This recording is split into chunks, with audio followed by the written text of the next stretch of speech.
Hi guys, आप लोग कैसे हैं। मैं आशा करता हूं आप सभी अच्छे होंगे। तो मैं कुछ सीडीपी का ऑनलाइन प्रीवियस ईयर क्वेश्चन लेके आया हूं। तो मैं पहला क्वेश्चन यहां पे देख रहा हूं। समकालीन विचारधाराओं के अनुसार बाल विकास की प्रक्रिया। पहला ऑप्शन है सभी बच्चों के लिए एक समान है और सभी बच्चे एक निश्चित आयु तक आते आते विशिष्ट निर्धारित लक्ष्य अवश्य प्राप्त कर लेते हैं।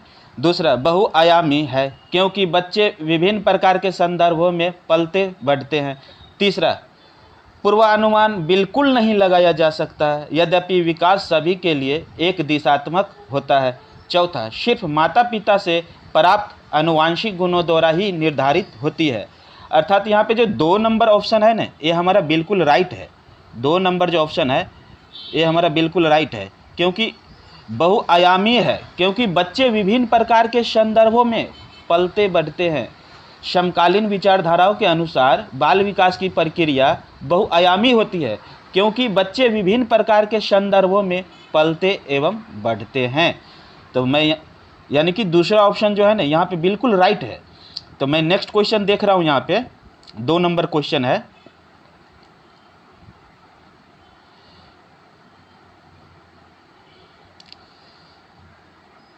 विकास का दाई सिद्धांत बताता है कि गामक कौशलों का विकास शरीर के मध्य से आरंभ होकर शरीर के शिरों की ओर बढ़ता है। तो ऑप्शन देखता हूँ, घुमावदार, दूसरा विशिष्टा, तीसरा अधोगामी, चौथा शीर्षगामी। अर्थात जो 3 नंबर ऑप्शन है अधोगामी कहलाती है। अर्थात विकास का अधोगामी सिद्धांत बताता है कि गामक कौशलों का विकास शरीर के मध्य से आरंभ होकर शरीर के शिरों की ओर बढ़ता है। अर्थात मध्य से आरंभ होती है और शरीर के शिरों यानी कि ऊपर से मध्य से ऊपर की ओर बढ़ता है, यानी कि अप होती है। अर्थात जो 3 नंबर ऑप्शन है अधोगामी, ये हमारा राइट ऑप्शन है। चलिए नेक्स्ट क्वेश्चन देखते हैं। यहाँ पे 3 नंबर क्वेश्चन है, विकास की किस अवस्था में बच्चे कल्पनाशीलता वाले खेल में सक्रिय रूप से भाग लेते हैं। शैशवावस्था, दूसरा प्रारंभिक बाल्यावस्था, तीसरा मध्य बाल्यावस्था, चौथा किशोरावस्था। तो जो हमारा 2 नंबर ऑप्शन है प्रारंभिक बाल्यावस्था में जो है बच्चे कल्पनाशीलता वाले खेल में सक्रिय रूप से भाग लेते हैं। अर्थात प्रारंभिक बाल्यावस्था हमारा जो 2 नंबर ऑप्शन है ये हमारा बिल्कुल राइट है। चलिए नेक्स्ट क्वेश्चन देखते हैं। 4 नंबर क्वेश्चन है, निम्न में से कौन सी बच्चों के समाजीकरण की द्वितीय संस्थाएं है। यहाँ पे पूछ रहा है समाजीकरण की द्वितीय संस्थाएं है। परिवार एक्चुअली प्राथमिक संस्थाएं है, मीडिया द्वितीय संस्थाएं है, धार्मिक संस्थाएं द्वितीय संस्थाएं हैं, विद्यालय द्वितीय संस्थाएं हैं। अर्थात 1 नंबर ऑप्शन जो है वो प्राथमिक संस्थाएं है, परिवार। तो मैं जहाँ 1 नंबर ऑप्शन है उसको आप कट कर दीजिए। अर्थात 1 नंबर ऑप्शन अगर ऑप्शन में जाता हूँ तो 1 नंबर सभी में है। अर्थात जो CBSE ने ये क्वेश्चन को जो बनाया है और ऑप्शन में जो डाला है ये बिल्कुल गलत है। इसमें सभी को समान अंक मिला है, अर्थात 9 करके दिया है और सभी को समान अंक दिया। अर्थात CBSE के द्वारा जो ऑप्शन बनाया गया है ये ऑप्शन बिल्कुल रॉन्ग है। अर्थात समाजीकरण की द्वितीय संस्थाएं मीडिया, धार्मिक संस्थाएं, विद्यालय है, परिवार तो प्राथमिक संस्था है। अर्थात प्राथमिक संस्थाएं जो 1 नंबर जो है वो सभी ऑप्शन में है। अर्थात ये हमारा क्वेश्चन ही गलत है। चलिए मैं नेक्स्ट क्वेश्चन देखता हूँ। यहाँ पे 5 नंबर क्वेश्चन है। यहाँ पे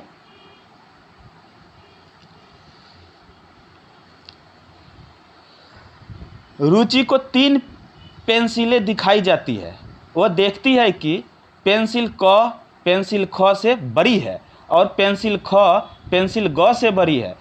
जब रुचि यह निष्कर्ष निकालती है कि क ग से बड़ी है तो वह जीन पियाजे के किस संज्ञानात्मक विकास की विशेषताओं को दर्शाती है।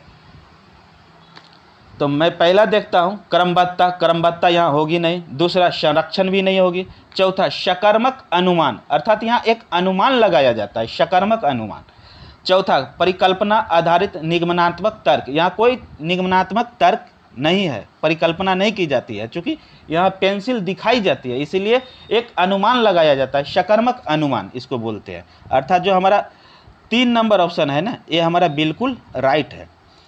चलिए मैं नेक्स्ट क्वेश्चन देखते हैं। यहाँ पे 6 number question, 6 number question Jean पियाजे चाचा से आया। जीन पियाजे के संज्ञानात्मक विकास के सिद्धांत के अनुसार मूर्त संक्रियात्मक चरण में निम्न में से क्या कर पाने के योग्य होता है? तो पहला परिवर्तन, अर्थात फर्स्ट ऑप्शन ही हमारा यहाँ पे राइट है, परिवर्तन। तो अभी सारा ऑप्शन देख लेते हैं। परिकल्पना आधारित निगमनात्मक तार्किक चिंतन, ये बिल्कुल नहीं होगा। अमूर्त चिंतन, ये भी नहीं होगा। चौथा प्रतिज्ञाप्ति चिंतन, ये भी नहीं होगा। अर्थात जीन पियाजे के संज्ञानात्मक विकास के सिद्धांत के अनुसार मूर्त संक्रियात्मक चरण में बालक निम्न में से क्या कर पाने के योग्यता होता है? अर्थात मूर्त संक्रियात्मक, जैसे सामने कोई मूर्त पदार्थ दिखाया जाता है तो उसमें बच्चे क्या करते हैं?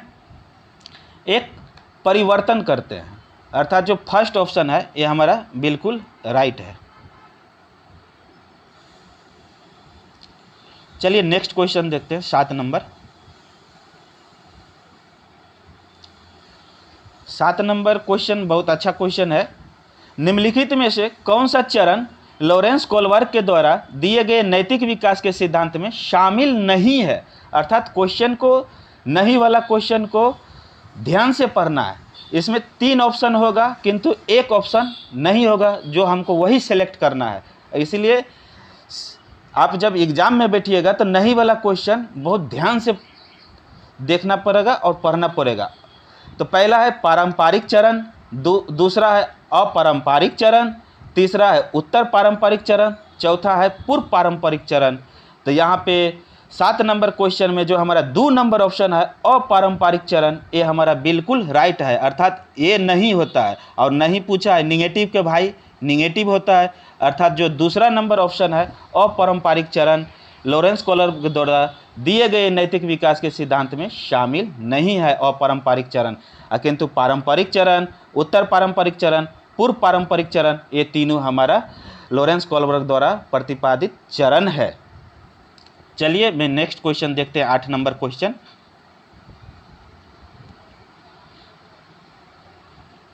8 नंबर क्वेश्चन भी बहुत अच्छा क्वेश्चन है।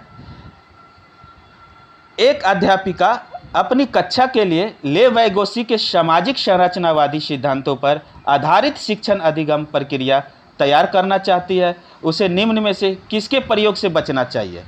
अर्थात बचना चाहिए, तो बचना चाहिए तो ये भी क्वेश्चन हमारा ध्यान से पढ़ना है। पहला, सामाजिक संदर्भों पर आधारित शिक्षण अधिगम की अभिकल्पना करना चाहिए। दूसरा, विद्यार्थियों के अधिगम प्रयासों का गहन अवलोकन करना चाहिए। तीसरा, अधिगम के आकलन के लिए मानकीकृत परीक्षाओं का इस्तेमाल। ये बिल्कुल रॉन्ग ऑप्शन है, मानकीकृत, स्टैंडर्डाइजेशन, जहाँ भी दिखे वहाँ कट कर दीजिए, क्योंकि तीसरा ऑप्शन जो है यही हमारा बिल्कुल रॉन्ग ऑप्शन है, और रॉन्ग ऑप्शन ही जो है हमारा राइट ऑप्शन होगा।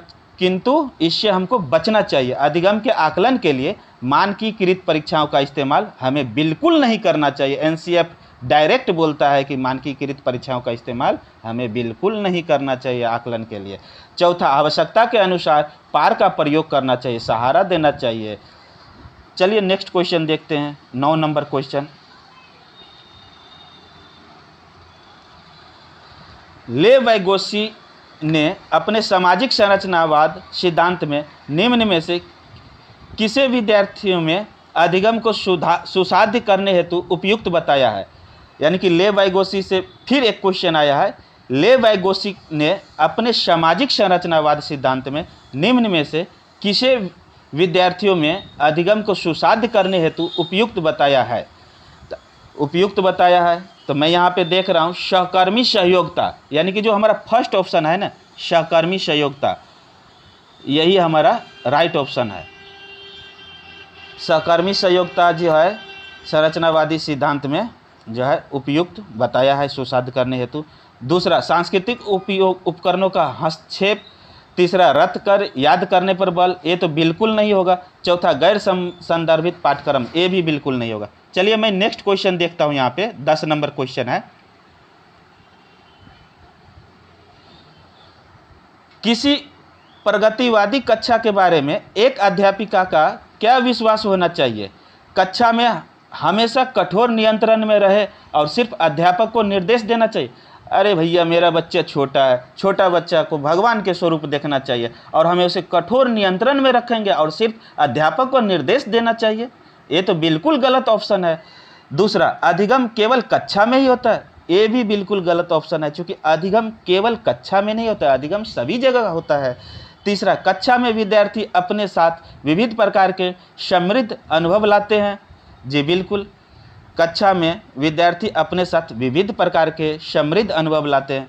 बच्चा को पहले हम लोग कोरी स्लेट मानते थे, लेकिन अब बच्चा कोरी स्लेट नहीं है, अपना एक लक्ष्य लेके आते हैं, अपनी भाषा लेके आते हैं। इसलिए बच्चा को हम कभी भी कोरी नहीं मानते हैं। इसलिए हमारा 3 ऑप्शन जो है बिल्कुल राइट है। कक्षा में विद्यार्थी अपने साथ विविध प्रकार के समृद्ध अनुभव लाते हैं। चौथा, विद्यार्थी केवल ड्रिल और अभ्यास के माध्यम से ही सबसे अधिक सार्थकता से सीखते हैं। ये भी ड्रिल अभ्यास तो हमारा निगेटिव वर्ड है, और ड्रिल अभ्यास कभी भी हमको बच्चा को नहीं कराना चाहिए। रोट लर्निंग से भी बच्चा को दूर रखना चाहिए।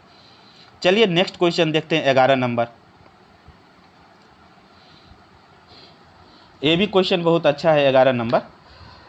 किस विचारक ने इस बात को नकारा है कि बुद्धि एकल इकाई है और कई पृथक स्वतंत्र बुद्धियों का सिद्धांत प्रतिपादित किया है? पहला, जीन पियाजे, दूसरा हावर्ड गार्नर, तीसरा लेवाइगोसी, चौथा लॉरेंस कोलबर्ग। तो लॉरेंस कोलबर्ग ये भी नहीं होगा, लेवाइगोसी भी नहीं होगा और जीन पियाजे भी नहीं होगा। अर्थात जो 2 नंबर ऑप्शन है ना, हावर्ड गार्नर, ये ही होगा, क्योंकि इन्होंने ही 9 प्रकार के बुद्धि दिए हैं जो एनसीईआरटी में गिवन है। अर्थात हावर्ड गार्नर का जो बहुबुद्धि का सिद्धांत है, जो किसी विचारक ने इस बात को नकारा है कि बुद्धि एकल इकाई नहीं है और कई पृथक स्वतंत्र बुद्धियों का सिद्धांत प्रतिपादित किया है, जिन्होंने हावर्ड गार्नर ने किए हैं। अर्थात जो हमारा 2 नंबर ऑप्शन है बिल्कुल राइट है। चलिए मैं नेक्स्ट क्वेश्चन देखते हैं, 12 नंबर क्वेश्चन। ये भी क्वेश्चन बहुत अच्छा है। खिलौने के रूप में गुड़िया मिलने पर रोहन की प्रतिक्रिया थी, मुझे यह खिलौना पसंद नहीं है क्योंकि लड़के गुड़िया से नहीं खेलते हैं। यह किसका उदाहरण है? यह जेंडर रूढ़िवादिता का उदाहरण है। अर्थात जेंडर रूढ़िवादिता हमें कभी नहीं करना चाहिए, क्लासरूम में या कहीं भी, इससे हमें बचना चाहिए जेंडर रूढ़िवादिता से। जेंडर प्रासंगिकता ये भी नहीं होगा, जेंडर भेदभाव ये भी नहीं होगा, जेंडर रूढ़िवादिता अर्थात 3 नंबर ऑप्शन हमारा बिल्कुल सही है। जेंडर स्थिरता ये भी नहीं होगा, 3 नंबर ही जो है हमारा राइट है, जेंडर रूढ़िवादिता से। और ये भी क्वेश्चन जो है हमारा एक न एक आते रहता है जेंडर रूढ़िवादिता से। चलिए नेक्स्ट क्वेश्चन देखते हैं, 13 नंबर क्वेश्चन।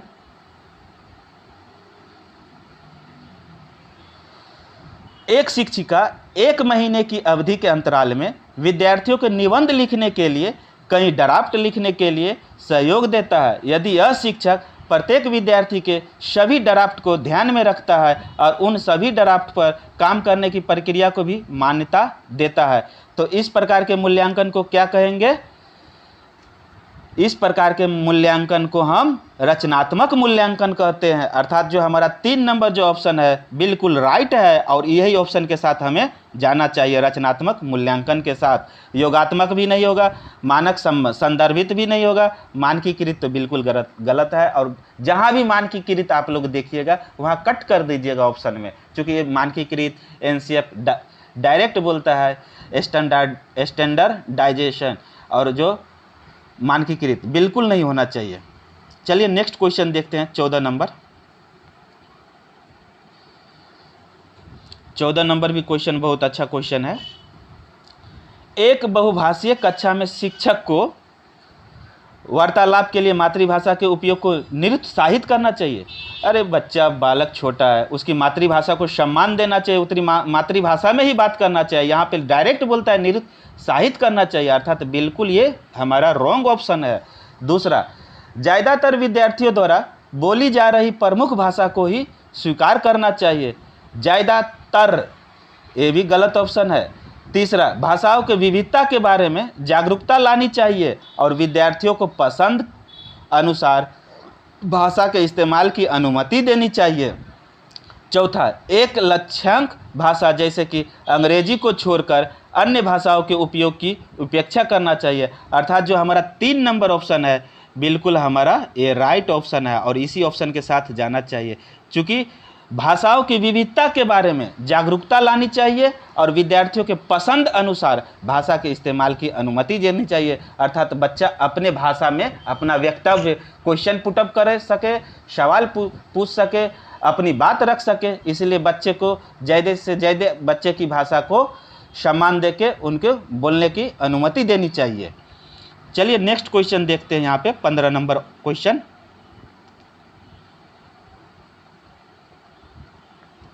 15 नंबर क्वेश्चन देखते हैं। राष्ट्रीय शिक्षा नीति 2020 के अनुसार शिक्षा को केवल पूर्व निर्धारित विषय वस्तु पर केंद्रित होनी चाहिए। भैया ये तो बिल्कुल गलत ऑप्शन है। केवल पूर्व निर्धारित विषय वस्तु पर केंद्रित होनी चाहिए।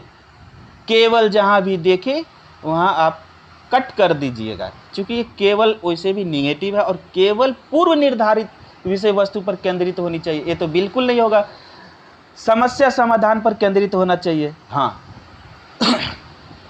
समस्या समाधान पर केंद्रित होना चाहिए। अधिगमकर्ताओं में समालोचनात्मक चिंतन का विकास करना चाहिए। अन्वेषण निर्धारित और खोज आधारित होना चाहिए। अर्थात जो हमारा 2, 3, 4th ऑप्शन जो है बिल्कुल सही है, किंतु फर्स्ट ऑप्शन हमारा यहाँ रॉन्ग है। जहाँ जहाँ फर्स्ट ऑप्शन देखिए वहाँ कट कर दीजिए, क्योंकि पहला ऑप्शन में भी फर्स्ट है, दूसरा ऑप्शन में भी फर्स्ट है, तीसरा ऑप्शन में भी फर्स्ट है और चौथा ऑप्शन में भी फर्स्ट है।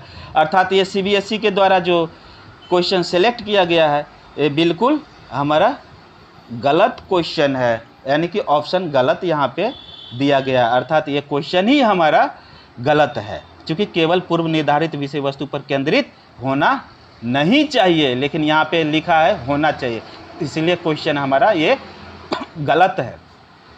चलिए 16 नंबर क्वेश्चन देखते हैं। यहाँ पे सॉरी, पाठ्यक्रम को जल्दी पूरा करने के लिए एक शिक्षिका हमेशा अपनी पसंद के ही कुछ बच्चों से उत्तर पूछ लेती है। शिक्षिका द्वारा किया गया कार्य यह क्या कहलाती है? पाठ्यक्रम पूरा करने हेतु न्यायोचित है? बिल्कुल नहीं।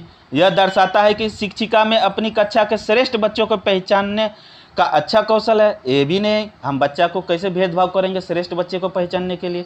तीसरा, विद्यार्थियों को समान अवसर की उपलब्धता से वंचित करता है। यहाँ पे जो है तीसरा नंबर जो ऑप्शन है ये हमारा बिल्कुल सही है, किंतु विद्यार्थी को समान अवसर की उपलब्धता से वंचित करता है। अर्थात हमारा 3 नंबर ऑप्शन है बिल्कुल राइट है और इसी ऑप्शन के साथ जाना है। चौथा, सभी विद्यार्थियों के समान सम्मिलन को सुनिश्चित करने में प्रभावशाली होगा। चूँकि यहाँ पे क्वेश्चन पूछ रहा है कि पाठ्यक्रम को जल्दी पूरा करने के लिए एक शिक्षिका हमेशा अपनी पसंद के ही कुछ बच्चों से उत्तर पूछ लेती है। शिक्षिका द्वारा किया गया यह कार्य विद्यार्थियों को समान अवसर की उपलब्धता से वंचित करता है। अर्थात 3 अवसर हमारा जो है तीसरा ऑप्शन बिल्कुल राइट है और तीसरा ऑप्शन के साथ ही हमें जाना चाहिए। चलिए 17 नंबर क्वेश्चन देखते हैं। यहाँ पे 17 नंबर क्वेश्चन एक बार पढ़ते हैं। गुणज वैकल्य से जूझते छात्र के समावेशन हेतु निम्न में से क्या महत्वपूर्ण है? पहला, कार्य पूर्ण करने के लिए सख्त समय बाध्य निश्चित करना। ये तो भाई सख्त समय बाध्य निश्चित करना, ये तो बिल्कुल हमारा कोई भी चीज़ को निश्चित नहीं करना, सख्त समय देना है, बाध्य करना है, ये तो गलत करना है। सख्त बिल्कुल ये रॉन्ग ऑप्शन है। दूसरा, विद्यार्थियों को दृश्य आधारित परिकलन, कैलकुलेटर और गणित संबंधी प्रयोज्यता उपलब्ध करवाना चाहिए, ये भी नहीं होगा। जो सॉरी ये दूसरा ऑप्शन जो है दृश्य आधारित परिकलन अर्थात कैलकुलेटर और गणित संबंधित प्रयोज्यता उपलब्ध करवाना चाहिए, यही हमारा ऑप्शन होगा। अर्थात 2 नंबर ऑप्शन जो है बिल्कुल राइट है, चूँकि दृश्य आधारित परिकलन, कैलकुलेटर और गणित संबंधित प्रयोज्यता उपलब्ध करवाना चाहिए। और तीसरा भी ऑप्शन देखते हैं, पाठ्यांश में मौजूद प्रसंगोचित जानकारी को निष्प्रभाव ढकने करने के लिए अतिरिक्त विषय वस्तु जोड़ देना चाहिए, ये भी नहीं होगा। क्योंकि विद्यार्थी के अधिगम के आकलन के लिए सिर्फ यहाँ सिर्फ लग गया मानकीकृत तरीकों से इस्तेमाल करना। ये तो बिल्कुल गंदा ऑप्शन है और इस ऑप्शन के साथ हमें कभी भी नहीं जाना चाहिए, क्योंकि एनसीएफ डायरेक्ट बोलता है कि मानकीकृत से हमें बचना चाहिए। अर्थात जो हमारा 2 नंबर ऑप्शन है बिल्कुल राइट ऑप्शन है। चलिए नेक्स्ट क्वेश्चन देखते हैं, 18 नंबर क्वेश्चन। एक दृष्टिबाधित वाले विद्यार्थी के लिए निम्न में से कौन सी सामग्री लाभदायक नहीं होगा? अर्थात नहीं होगा, यहाँ ध्यान से क्वेश्चन पढ़ना चाहिए। पहला, स्पर्शिक ग्लोब, ये तो होना चाहिए, छू के अनुभव करके पढ़ेगा। छोटे अक्षर वाली पुस्तक, भैया यहाँ दृष्टिबाधित वाले विद्यार्थी के लिए निम्न में से कौन सी सामग्री लाभदायक नहीं होगा? अर्थात छोटे अक्षर वाली वस्तु। वैसे भी बच्चा दृष्टिबाधित है और उसको छोटे अक्षर वाले पुस्तकें देंगे, ये तो बच्चा बिल्कुल नहीं पढ़ पाएंगे। और तो अर्थात जो हमारा 2 नंबर ऑप्शन है ये बिल्कुल राइट है और राइट के साथ ही हमें जाना चाहिए। तीसरा, दृश्य पठन सॉफ्टवेयर, भाई बच्चा दृष्टिबाधी है, सॉफ्टवेयर पर कैसे पढ़ सकते हैं? ब्रेल लिपि वाली पुस्तकें, ये भी नहीं होंगे। नहीं, ये ब्रेल लिपि वाली पुस्तकें होंगे, चूंकि निगेटिव क्वेश्चन पूछा है। ब्रेल लिपि वाली पुस्तकें होंगे, दृश्य पठन सॉफ्टवेयर ये भी हम करेंगे, स्पर्शिक ग्लोब भी करेंगे, किंतु छोटे अक्षर वाली पुस्तकें नहीं हमें बच्चा को देना चाहिए, चूंकि बच्चा दृष्टिबाधित है। चूंकि नहीं पूछा है तो 2 नंबर जो ऑप्शन है बिल्कुल ये गलत ऑप्शन है और गलत के साथ जाता है, निगेटिव के भाई निगेटिव होता है। अर्थात 2 नंबर ऑप्शन जो है हमारा बिल्कुल राइट है। चलिए नेक्स्ट क्वेश्चन देखते हैं, 19 नंबर क्वेश्चन। कारण और कथन से एक क्वेश्चन निश्चित ही हर सेट में आता है और ये बिल्कुल क्वेश्चन अच्छा क्वेश्चन होता है, इसीलिए ये क्वेश्चन अच्छे से कर लेने में ही फायदा है। पहला, कथन, भाषा शिक्षण के दौरान एक अध्यापिका को लिखित सामग्री के साथ साथ श्रवण पुस्तकें भी उपलब्ध करवानी चाहिए। जी बिल्कुल करवानी चाहिए। अब रीजन देखते हैं, प्रस्तुतिकरण के विविध विकल्प विभिन्न अधिगमकर्ताओं की ज़रूरतों को पूरा कर पाते हैं, जैसे कि पठन विकारों से जूझते विद्यार्थी। अर्थात जो हमारा रीजन जो है ना, कथन को जो है सही एक्सप्लेन करता है। तो यहाँ पे जो हमारा 1 नंबर ऑप्शन है ना, ए और आर दोनों सही है। आर जो है ए की सही व्याख्या करता है, अर्थात 1 नंबर ऑप्शन जो है हमारा बिल्कुल राइट है, क्योंकि यहाँ पे कथन जो है और तर्क बिल्कुल कथन का जो है एक्सप्लेनेशन करते हैं। चलिए नेक्स्ट क्वेश्चन देखते हैं, 20 नंबर क्वेश्चन।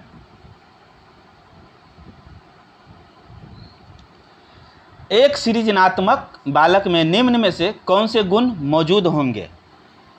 तो ऑप्शन देखते हैं यहाँ पे, अपसारी चिंतन, दूसरा अभिसारी चिंतन, तीसरा अमूर्त चिंतन की योग्यता, चौथा नवीन आमुख उत्पादन की योग्यता। अर्थात जो हमारा 3 नंबर ऑप्शन जो दिख रहा है 1, 3 और 4, ये हमारा बिल्कुल राइट है, क्योंकि हमको राइट के साथ ही जाना है, सही के साथ। और जो 2 नंबर ऑप्शन है ना, अभिसारी चिंतन हमको एक ही केंद्र पर जो है फोकस करती है और अभिसारी जो है फैलता है, एक केंद्र से धीरे धीरे वहाँ पे फैलता है, इसीलिए अभिसारी चिंतन बिल्कुल गलत है। और दूसरा नंबर ऑप्शन जहाँ भी देखे कट कर दीजिए, क्योंकि यहाँ पे 1, 3 और 4 बिल्कुल राइट है और राइट के साथ ही हमें जाना चाहिए। चलिए नेक्स्ट क्वेश्चन देखते हैं, 21 नंबर। एक और तर्क और कथन और कारण से आया क्वेश्चन, क्योंकि हर सेट में एक क्वेश्चन ये उपलब्ध होते हैं, तो कथन और कारण वाला क्वेश्चन और हम एक देख लेते हैं। 21 नंबर, कक्षा में मूल्यांकन के लिए शिक्षकों को विविध विधियों का प्रयोग करना चाहिए। जी बिल्कुल विविध प्रयोग का करना चाहिए। रीजन क्या करता है, एक कक्षा में बच्चे की सफलता और असफलता को केवल पेपर पेंसिल परीक्षा के द्वारा सही और पूर्ण रूप से नहीं निर्धारित किया जा सकता है। यहाँ नहीं है और नहीं बिल्कुल जो है हमारा रीजन को सेटिस्फाई करता है, क्योंकि कक्षा में बच्चे की सफलता और असफलता को केवल पेपर पेंसिल परीक्षा के द्वारा सही और पूर्ण रूप नहीं निर्धारित किया जा सकता है। जी बिल्कुल नहीं निर्धारित किया जा सकता है। तो हमारा ए ऑप्शन जो है, फर्स्ट ऑप्शन जो है बिल्कुल सही है।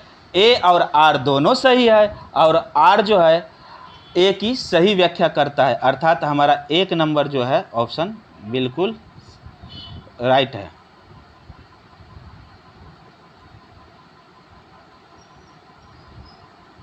चलिए नेक्स्ट क्वेश्चन देखते हैं, 22 नंबर क्वेश्चन। 22 नंबर क्वेश्चन क्या कह रहा है? किसी संप्रदाय को पढ़ाने के लिए एक अध्यापिका विभिन्न उदाहरण प्रस्तुत करती है और उसके बाद विद्यार्थियों को उन उदाहरण द्वारा एकत्रित जानकारी के आधार पर नियम निर्धारित करने को कहती है। इस क्रिया में अध्यापिका किस अधिगम का इस्तेमाल कर रही है? आगमनात्मक विधि, अर्थात उदाहरण से नियम की ओर जा रहे हैं, यहाँ पे आगमनात्मक होगा, अर्थात जो हमारा 2 नंबर ऑप्शन है ये बिल्कुल राइट है, आगमनात्मक विधि। चूँकि यहाँ पे क्या है ना, किसी संप्रदाय को के लिए एक अध्यापिका विभिन्न उदाहरण प्रस्तुत करता है, पहले उदाहरण दे दिया और उसके बाद विद्यार्थियों को उन उदाहरण द्वारा एकत्रित जानकारी के आधार पर नियम निर्धारित करने को कहती है। इस क्रिया में अध्यापिका को किस अधिगम का इस्तेमाल कर रही है? चूँकि उदाहरण से नियम की ओर हम जब जाते हैं तो आगमनात्मक विधि, जब नियम से उदाहरण की ओर जाएंगे तब निगमनात्मक विधि होता है, अर्थात हमारा जो 2 नंबर ऑप्शन है बिल्कुल हमारा ये राइट है और राइट के साथ हमें जाना चाहिए। चलिए नेक्स्ट क्वेश्चन देखते हैं, 23 नंबर क्वेश्चन। 23 नंबर क्वेश्चन भी बहुत अच्छा क्वेश्चन है, यहाँ पे देखते हैं। कक्षा नियमन में विद्यार्थी की सहकारिता हेतु एक अध्यापक को क्या करना चाहिए? पहला, स्वयं ही कठोर और अटल नियमों का निर्धारित, बच्चा छोटा और उसे कठोर और अटल नियमों का निर्धारण, ये बिल्कुल गलत ऑप्शन है। दूसरा, विद्यार्थियों को दुर्व्यवहार के बारे में अभिभावक से बार बार शिकायत करना, बच्चा को दुर्व्यवहार के बारे में अभिभावक से बार बार शिकायत करेंगे, ये भी गलत ऑप्शन है। मापदंडों का पालन न करने पर विद्यार्थी की भर्त्सना करना, उसका जो है क्लासरूम में जो है मापदंड का पालन नहीं करेगा तो विद्यार्थी को भर्त्सना करेंगे, ये भी गलत ऑप्शन है। मापदंडों और नियमों को स्थापित करते समय विद्यार्थियों की सहभागिता होनी चाहिए, अर्थात हमारा जो 4 नंबर ऑप्शन है बिल्कुल राइट है और राइट के साथ ही हमें जाना चाहिए। 24 नंबर क्वेश्चन देखते हैं यहाँ पे। 24 नंबर क्वेश्चन क्या कर रहा है, एक बार देख लेता हूँ। वह विकल्प चुनिए जो उन संदर्भों का सही चुनाव करता है जिनमें बच्चों के लिए अधिगम हो पाता है, जिनमें बच्चों के लिए अधिगम हो पाता है, अर्थात खेलकूद, दूसरा घर, तीसरा कक्षा कक्ष, अर्थात हमारा तीनों जो ऑप्शन दिया है ये सही है। खेलकूद भी होना चाहिए, घर भी होता है, कक्षा कक्ष भी होता है, अर्थात जो हमारा 3 नंबर ऑप्शन जो है ना ये बिल्कुल राइट है। 1, 2 और 3 ये तीनों सही है। वह विकल्प चुनिए जो उन संदर्भों का सही चुनाव करता है जिनमें बच्चे के लिए अधिगम हो पाता है, खेलकूद से भी अधिगम होता है, घर में भी बच्चा सीखते हैं और कक्षा कक्ष में बच्चा सीखते हैं, अर्थात 1, 2, 3 तीनों सही है यहाँ पे। चलिए नेक्स्ट क्वेश्चन देखते हैं, 25 नंबर। 25 नंबर क्वेश्चन एक बार ध्यान से पढ़ते हैं। निम्नलिखित में से कौन सी तकनीक छात्रों में समस्या समाधान कौशल के विकास हेतु प्रभावशाली नहीं है? चूंकि ध्यान से क्वेश्चन पढ़ना है, चूंकि निगेटिव पूछा है। मुद्दों पर चर्चा को सुसाध्य करना और छात्रों को चर्चा में भाग लेने के लिए प्रोत्साहित करना, जी बिल्कुल प्रोत्साहित करेंगे। समस्या को हल करने के लिए छात्रों को विचार मंथन एवं विचार उत्पन्न करने के लिए प्रोत्साहित करना, ये भी बिल्कुल सही है।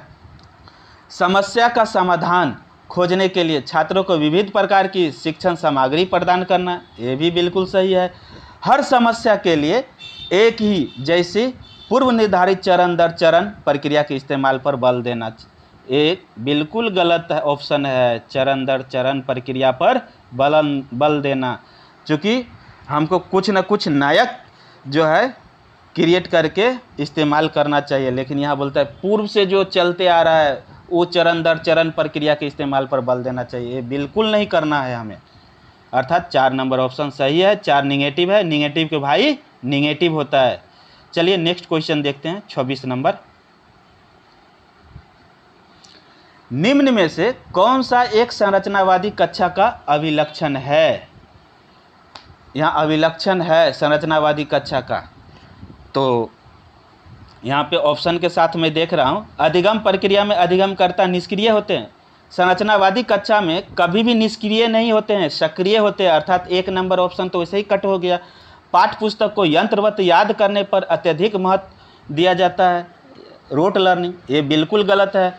बच्चे से हम कभी भी रोट लर्निंग नहीं कराएंगे। कक्षा में बच्चों को प्रश्न पूछने के लिए प्रोत्साहित नहीं किया जाता है, यहाँ प्रश्न पूछने के लिए प्रोत्साहित किया जाता है, लेकिन ऑप्शन बोल रहा है नहीं किया जाता, ये भी गलत है। चौथा, कक्षा कक्ष में बच्चे के पिछले अनुभवों का उपयोग नए ज्ञान की संरचना के लिए किया जाता है, अर्थात जो हमारा 4 नंबर ऑप्शन है ना, ये बिल्कुल राइट है। चलिए नेक्स्ट क्वेश्चन देखते हैं, 27 नंबर। निम्न में से कौन सी विचारधारा बच्चों के अधिगम में अवरोधक है? यहाँ अवरोधक है। त्रुटियों अधिगम की प्रक्रिया का एक ही हिस्सा है। दूसरा, अधिगमकर्ताओं के लिए त्रुटि करना एक लज्जाजनक कार्य है, ये बिल्कुल गलत ऑप्शन है। त्रुटि अधिगम प्रक्रियाओं के लिए एक कार्य होता है, सक्रिय कार्य होता है। अगर बच्चा त्रुटि नहीं करेगा तो सीखेगा कहाँ से? जब बच्चा सीखेगा तो त्रुटि करेगा। यहाँ बोलता है एक लज्जात्मक कार्य है, ये बिल्कुल गलत ऑप्शन है और गलत ही हमारा सही होगा। त्रुटियाँ अधिगमकर्ता की संकल्पनात्मक समझ में अंतरालों की जानकारी देती है, बिल्कुल देती है। अधिगमकर्ताओं को डांट के भय के बिना त्रुटियाँ करने के लिए मौका मिलना चाहिए, ये भी होना चाहिए। अरे 4 नंबर भी ऑप्शन सही है, लेकिन निगेटिव जो है 2 नंबर ऑप्शन है और 2 नंबर ही हमारा सही है। चलिए 28 नंबर क्वेश्चन देखते हैं। निम्न में से कौन सा बाह्य अभिप्रेरणा का एक उदाहरण है? अपने अधिगम को दृढ़ करने के लिए शोध करते समय अमन विभिन्न स्रोतों की सहायता लेता है। जी बिल्कुल लेता है। एक मिनट सॉरी। निम्न में से कौन सा बाह्य अभिप्रेरणा का एक उदाहरण है? अपने अधिगम को दृढ़ करने के लिए शोध करते समय अमन विभिन्न स्रोतों की सहायता लेता है। गलत है, ये नहीं होगा।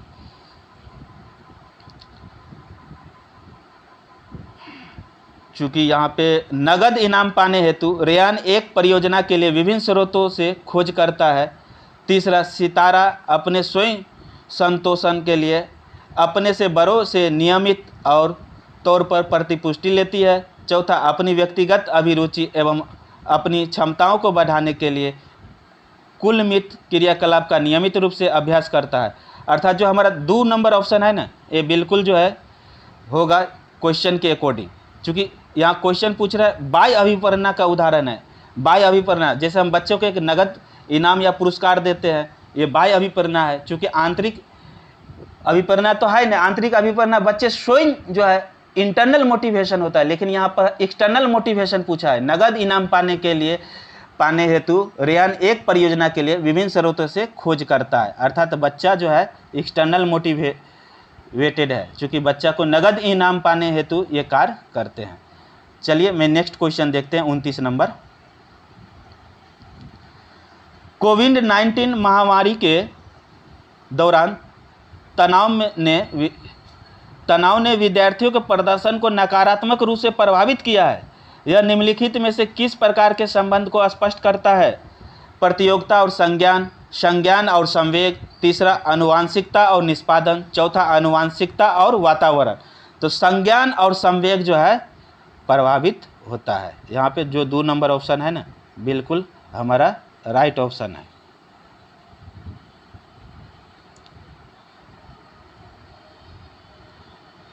चलिए लास्ट क्वेश्चन है। अधिगम अधिक सार्थक और प्रभावशाली होता है अगर वह मुख्यतः डाइस हो। क्या होगा? शिक्षक निर्देशित, ये बिल्कुल नहीं होगा। सहपाठियों द्वारा निर्देशित, ये भी नहीं होगा।